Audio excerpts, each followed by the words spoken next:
भारत भूमि का मूल लैंडी, मूल बीज, मूल वतनी, राजशाही, देशशाही, जातशाही, राजकरणी परिवार, आदिवासी परिवार को जोहार। साथ ही यहाँ आया OIGS, बेरर, भिखारी, मांगरजात, OIGS, पुलिस वाले, CID, IB, सबको मेरा जोहार। साथियों, आज हम लोग जो खट्टाली में प्रोग्राम का आयोजन रखा है, हमारे पास जैसे ही खबर आई हम पहले ही इस प्रोग्राम के लिए उत्सुक थे, क्योंकि यहाँ पे जो जमीन जा रही है खट्टाली के 7 से 8 गांव जा रहे हैं, जिसमें ग्रेफाइट के नाम पर उनको उजाड़ने का प्लान है। तो हमने सोचा कि इस प्रोग्राम में जाया जाए, क्योंकि यहाँ के लोगों को ये जो कॉर्पोरेट सरकार, कंपनी वाले उजाड़ने का प्लान कर रहे हैं। अभी बहुत सारे वक्ता लोग कह रहे थे, बिरसा दादा के बारे में पूरी जीवनी बताई कि बिरसा दादा ने जो संघर्ष किया, उस संघर्ष का पूरा इतिहास यहाँ पे जपा। पर बिरसा दादा ने एक और बात कही थी कि शरीर से खून बहे तो चलेगा, पर आंखों से आंसू नहीं निकलना चाहिए। ऐसी लड़ाई आपको लड़ना पड़ेगा, तो जाके हम हमारी लड़ाई को अंजाम तक ले जा सकते हैं। भारत भूमि का ओनर, मालिक, धनी, मूल वतनी, मूल नेटिव, मूल बीज, आदिम जाति, आदिवासी परिवार ही है, इसमें कोई शक नहीं है। बाकी के जो बाहर से आए हुए परिवार, रिफ्यूजी रिलीफ, गारंटेड बेरर, मांगरजात, RBI परिवार, जुडिशियल, लोकतांत्रिक, डेमोक्रेटिक, OIGS, BOABC का मतलब होता है British overseas airways, British citizen, मतलब कि जो हवा मार्ग, पैदल मार्ग, वायु मार्ग से आए हुए, खेबर घाट, बोलन घाट तरफ से आए, अपने देश से बाइला होकर के, वतन की लड़ाई छोड़ करके, घरवाली छोड़ करके, बाइला होकर के जो निराश्रित हुआ, रिफ्यूजी हुआ, वही रिफ्यूजी रिलीफ शरणार्थी है। वो रिफ्यूजी हुआ अपने देश से, अपने वतन में रिफ्यूजी हुआ तो हमारे देश ने रिलीफ दिया।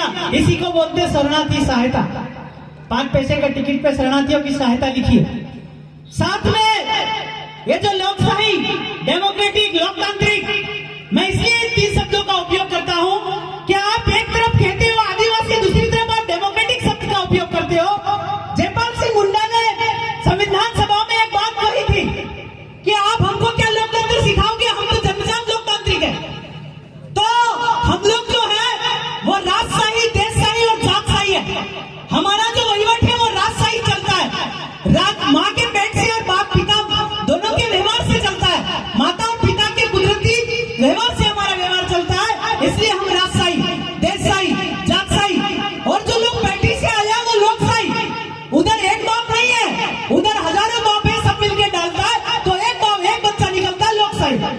हम लोग एक बाप और एक बाप का व्यवहार होता है, तो माँ के पेट से निकले, इससे राजशाही। और देश का जो व्यवहार है वो राजशाही, राजस्व टिकट से चलता है, ये राजस्व विभाग जानता है। जितने भी OIGS कर्मचारी है या विधायक है या मंत्री है, वो सब जानते हैं कि देश राजस्व से चलता है, इसीलिए राजस्व के पीछे पड़े रहते। राजस्व એટલે जमीन और माँ का पेट और पैसा। तो राजस्व जो रेवेन्यू टिकट है उसके ऊपर माँ का पेट है और जमीन है। उत्पत्ति दो के ऊपर से होती है, माँ का पेट और एक जमीन से। तो बैंक वाला पैसा कहां से लाया, ये लोग पैसा कहां से लाए, ये एक बहुत बड़ा विषय है। ये RBI परिवार से, ये RBI का एक परिवार है जिसमें 7 वार है, 9 निशान है, 14 भाषा वाले। 9 निशान એટલે 9 धर्म वाले, 7 वार એટલે वार आई हुई, लड़ाई आई हुई। कौन से वार को कौन आया, 14 भाषा, इसलिए नोट पे लिखा 14 लैंग्वेजेस, अंक, आंकड़ा, अक्षर, बरागड़ी वाले। आदिम जाति, आदिवासियों की बोली से व्यवहार चलता, भाषा से नहीं। बोली से चलता तो आदिवासी, भाषा वाले आदिवासी नहीं। इस विषय को समझना पड़ेगा आपको और हमको। आदिम जाति, आदिवासी भारत भूमि का ओनर है, ये दुनिया जानती है। आपको कम से कम 142 देश जानते हैं कि आदिम जाति, आदिवासी भारत भूमि का ओनर है। तो ये लोग हमको क्यों नहीं मान रहे, क्योंकि आपका जो सिस्टम है वो लोकशाही तरफ जा रहा है। तो आप नागरिक बन चुका है, नागरिक आदिवासी नहीं। जो बाहर से नंगा पुंगा आया, हवा मार्ग, वायु मार्ग, पैदल मार्ग से आया, उसी को नागरिक बोला जाता है। और उसी को अगली डेफिनेशन में, प्रीवियस डेफिनेशन में BOAC-BC એટલે British overseas Airways corporation British citizen.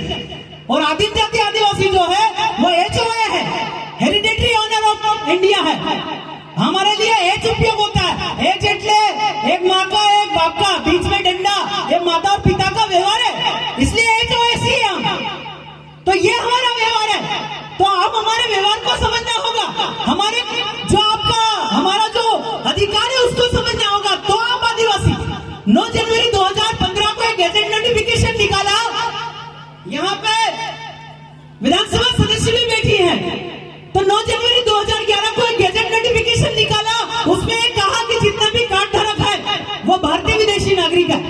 भारतीय विदेशी नागरिक ऐसा स्पष्ट लिखा उसमें, मतलब कि हमको वो आदिवासी नहीं मान रहे, इसीलिए वो आपको डिस्प्लेस कर रहे हैं, क्योंकि आप आदिवासी नहीं है तो देश के शरणार्थी हो, और शरणार्थियों को तो वो मेहमान है ना। हम आज यहाँ सुलाए, जलवा सुलाते, आज खट्टाली में तुम्हारी जमीन उठा के हम अलीराजपुर भेज देंगे, कल समुद्र के रास्ते नीली पेड़ी चढ़ा के बाहर भेज देंगे। इसी को NRC और CA बोलते हैं। अगले 5 साल में यही कदम आने वाला। आप आज खट्टाली के लिए लड़ रहे हो, देश से बाहर 3 उगले से पहले पहुंचा दिए जाओगे। आपके पास कुछ प्लान है क्या? किसी विधायक के पास, किसी सांसद के पास, किसी सरपंच के पास ऐसा प्लान है क्या कि आदिवासी को बचाओगे कैसे? कोई प्लान ऐसा जनरेट किया है क्या? ऐसे प्लानों पे काम कीजिए, एक मत होइए, एक विचार होइए। जब जात एक है, जब समाज एक है, तो 2 विचार क्यों है? जब सब केरल में आदिवासी हो तो फिर आप 2 विचार लेके कैसे चल सकते हो? समाज एक, देश एक, भारत भूमि हमारी है, तो 2 विचार चलना ही नहीं। हाँ, वो एक ऑप्शन विकल्प हो सकता है कि तब तक हम लोगों को ये करना चाहिए, पर सत्य को स्वीकार कीजिए। विचार और सत्य में, दोनों में भी फर्क है। जहाँ सामंजस्य की बात आती है वहाँ विचार जन्म लेता है, और सत्य सिंहासन होता है, जिसको 4 सिंहासन सत्यमेव जयते कहते हैं। पुलिस वाले अपने टोपी पे लगाते, कंधे पे लगाते, SP साहब वो उन्होंने कसम खाई है कि सत्य का व्यवहार करेंगे, और कंधे पे 24 आरा लगाया, 24 घंटे आदिवासी के बंधारण में रहेंगे। क्या इन्होंने कसम खाई है कि प्रधानमंत्री आए सलामी ठोकेंगे? ऐसी कसम खाई है तो जरा कोई बताए पुलिस भाई, या इन्होंने कोई कसम खाई है क्या कि कोई IG ने कसम खाई है क्या राज्यपाल आएंगे तो सलामी ठोकेंगे? नहीं, उसने 24 आरा लगाया है कंधे पे, गेहूं की बाली लगाया है कंधे पे। ये कहा है कि आदिम जाति आदिवासी भारत भूमि का ऑनर है, इसकी रक्षा करेंगे। और ये प्रधानमंत्री के आदेश को मानते हैं, ये विधायक के आदेश को मानते हैं, ये आपका संसद के आदेश को मानते हैं। ऐसी शपथ इन लोगों ने नौकरी लगे तो बेरर बोर्ड पे साइन किया था। बेरर की स्पेलिंग बनाता हूं, शपथ लिए तब बेरर बोर्ड पे साइन किया था, BERAR। बेरर का मतलब होता है भिखारी। तो उस बंधक पे इन्होंने साइन किया, कहा कि हम 24 घंटे इनकी रक्षा करेंगे, इनके बंधारण में रहेंगे। तो आज आदिवासियों की जमीन उजड़ रही है, आज आदिम जाति आदिवासी उजड़ रहा है, खट्टाली में मर रहा है, उनको डिस्प्लेस करने का प्लान अगर षड्यंत्र चल रहा है, तो आप लोग हमारे सेवा करने की बजाय उन लोगों की क्यों सुन रहे हैं? या तो दोनों की सेटिंग है, दोनों का पैसा चल रहा है, या दोनों कोई गलती छुपा रहे हैं इसलिए एक दूसरे की बात मान रहे हैं। हमें इन चीजों को समझना होगा, और आपको ये सवाल खड़े करने होंगे कि भैया अनुसूचित क्षेत्र में, अभी पहले वाले वक्ताओं ने बताया कि अलीराजपुर पूरा शेड्यूल्ड एरिया है। पिछली बार आए थे झाबुआ में तो भी कहे, इससे पहले जोबन में आए थे तो भी कहे, कलेक्टर साहब के साथ आमने सामने बैठकर भी कहे कि कार्यपालिक शक्ति का विस्तार अलीराजपुर में हुआ है क्या? राजपत्र दिखाओ। आज तक आपके कलेक्टर साहब का जवाब नहीं आया। सरदार भाई हमारे साथ धरने में थे, तो ये आज तक गजट नोटिफिकेशन जारी नहीं हुआ, और नहीं यहाँ का IPC CRPC का विस्तार का कोई गजट नोटिफिकेशन जारी हुआ। तो ये मांगा जाता अभी तक भाई यहाँ क्यों है? अवैध है, तो अवैध के खिलाफ आवाज उठाएगा कौन?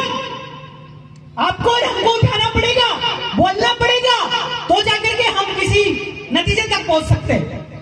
और बहुत सारे भाइयों की डिमांड है, छुट्टी आ चुकी है आपका, कि लोन का जो मैटर है वो हम कैसे सुलझाते हैं। तो ये जो RBI परिवार है, ये शरणार्थी परिवार है, उस पे 7 बार लिखा है, 9 निशान लिखा, 14 भाषा लिखा है, और guaranteed by the central government. Central government ने गारंटी दिया कि जिस स्थिति पे, जिस पोजीशन पे, जिस जगह पे आप मांगोगे, हम लोग वैसा का वैसा छोड़ के चले जाएंगे। तो ये वक्त हो गया, आपका सनसनत मिनट घड़ी सेकंड सब समाप्त हो गया। हमने पहुंचाते कि आपका सनसनत खत्म है, रिन्यू हुआ तो दस्तावेज दिखाए, रजू करें, उनके पास है ही नहीं। इसलिए बैंक केस हार जाता हमारे सामने और कहता है कि ठीक है अगली बार किसी को मत बताना, ऐसा करके वो छोड़ के चला जाता है। और ये जो फाइनेंस वाला गाड़ी पकड़ रहा है ये गुंडा है, ये बिना नोटिस की गाड़ी पकड़ने वाला गुंडा है, इसके खिलाफ भी आज आवाज उठाइए। आदिम जाति आदिवासी भारत भूमि का ओनर है तो वह कर्जा रहित, गुना रहित, बोझा रहित है मतलब है, पर इसकी आवाज उठाओ। आप प्रतिनिधि से अगर उम्मीद करते हो तो उनसे कहिए, अपना लेटर दीजिए, सिर्फ उनको सुनिए मत, अपना लेटर दीजिए और कहिए कि ये कराइए। आप एक तरफ ओनर कह रहे हो, एक तरफ मालिक कह रहे हो और दूसरी तरफ आपके ओनरशिप का कोई बेनिफिट ही नहीं, तो ओनर होने का मतलब क्या? तो ये चीज आप पूछिए और बोलिए, ओनरशिप साबित करिए। 1978 में एक जजमेंट आया, उस जजमेंट में कहा गया कि adivasi are the, as it is line बोल रहा हूं, adivasi are the real owner of soil of India. Bharat भूमि का ओनर आदिम जाति आदिवासी है and non adivasi have no right to occupy this land. गैर आदिवासी को धरती का एक टुकड़ा उठाने तक का अधिकार नहीं है। तो भारत भूमि का ओनर मालिक धनी आदिवासी है, तो भारत भूमि का सरकार कौन? अब ये चीज समझना है, क्योंकि जमीन हमारी, तो जो वहीवट चल रहा है वो भी हमारे अधीन है। आदिवासी को अधिकार देने वाला अधिकारी कौन? अधिकारी को अधिकार है कि नहीं, वो हमको अधिकार दे दे। आदिवासी को अधिकार देने वाला अधिकारी कौन? उस अधिकारी को अधिकार है कि नहीं, हमको अधिकार दे दे। हम तो ओनर मालिक नहीं है। इस विषय को समझो और उठाओ। दूसरा चीज, कलेक्टर साहब कहते हैं इधर की सरकारी जमीन है, रतलाम का हो, झाबुआ का हो, अलीराजपुर का हो, लगभग 300 गाँव जा रहे हैं। एक गांव की पब्लिक 3000, 90,000 लोगों को डिस्प्लेस करने का प्लान है 3 जिलों में। कलेक्टर कहते हैं सरकारी जमीन है, सरकार कौन? इसका हमको दे तो सही भाई। क्या विधायक साहब सरकार है? क्या कोई पीआई सरकार है? क्या कलेक्टर सरकार है? क्या कोई संसद सरकार है? क्या कोई आपका प्रधानमंत्री सरकार है? अगर वो सरकार है तो सैलरी, टीए, डीए, बीडी भत्ता क्यों लेता है भाई? यार सैलरी लेता है तो नौकर ने, इसी को आईजीएस बोलते हैं, ऑल इंडिया गवर्नमेंट सर्विसेज। तो ये सब हमारे अधीन है। आप एक बार ओनर बन करके उनको आदेशित करना सीखो। तो इस कलेक्टर से पूछो कि सरकार कौन? दूसरी चीज, क्या आपका गेजेट नोटिफिकेशन जारी हुआ क्या अलीराजपुर में? तो आप लोग लड़ने का वे देखिए, लड़ने के एक सवाल खड़े कीजिए। आपके सवालों में अगर कोई कमी रहती तो आप हमें छोटा भाई मान कर कॉल कीजिए, हम लोग आपके लिए 24 घंटे उपलब्ध हैं। जमीन के लिए लड़ रहे, जमीन हमारी माँ है। बिरसा ने भी कहा था जमीन हमारी माँ है, अगर हम उसको बाप या भाई मानते हैं तो हमारी भी माँ जमीन है, हम दूसरी माँ के थोड़ी है। तो ये विचारों पे हमको चलना चाहिए। और रतलाम हो, झाबुआ हो, अलीराजपुर हो, बड़वानी हो, बुक्सी हो और जितने भी आदिवासी जा रहे थे, इस मंच के माध्यम से ये कहना चाहता हूँ कि सब एक हो जाइए। चुनाव से पहले भी हमने कहा था कि 1.5 करोड़ आदिवासियों को मारने का प्लान है, अभी भी मारने का प्लान है, इसलिए सब एक हो जाइए। फालतू चीजों में बटने की कोशिश करोगे तो इन्हें भाजपा वालों ने नारा दिया, कटोगे तो बटोगे, बटोगे तो कटोगे।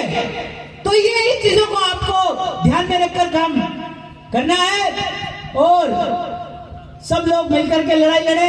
हम आपके साथ कंधे से कंधा मिला करके लड़ने को तैयार हैं। किसी भाई कोई बैंक से परेशान है, लोन से परेशान है, कर्जे से परेशान है, तो फालतू कदम उठाने का, आत्महत्या जैसे कदम उठाने की कोशिश ना करें। हम आपके साथ खड़े हैं, बैंक से लड़ेंगे क्योंकि वो शरणार्थी परिवार है। और बिरसा मुंडा दादा की जयंती पर हमने एक कसम खाया है कि विश्व शांति कायम करना है। तो इस प्रशासन को, कलेक्टर को, आपके प्रधानमंत्री राज्यपाल को एक संदेश है कि विश्व में विश्व शांति कायम करना है। तो आप इमिग्रेशन एक्ट, शरणार्थी एक्ट लागू कर भारत भूमि प्रथम में छोड़ने का प्रयास करें तो देश में शांति होगी, अन्यथा शांति कभी संभव नहीं है। तो आप जिस रास्ते से आए थे, हवाई मार्ग, वायु मार्ग, पैदल मार्ग से, उधर से वापस, ये हमारा संदेश है। जोहार, जय आदिवासी। बहुत बहुत धन्यवाद। आपने हमारे साथियों के दिल में आग लगा दी है और इस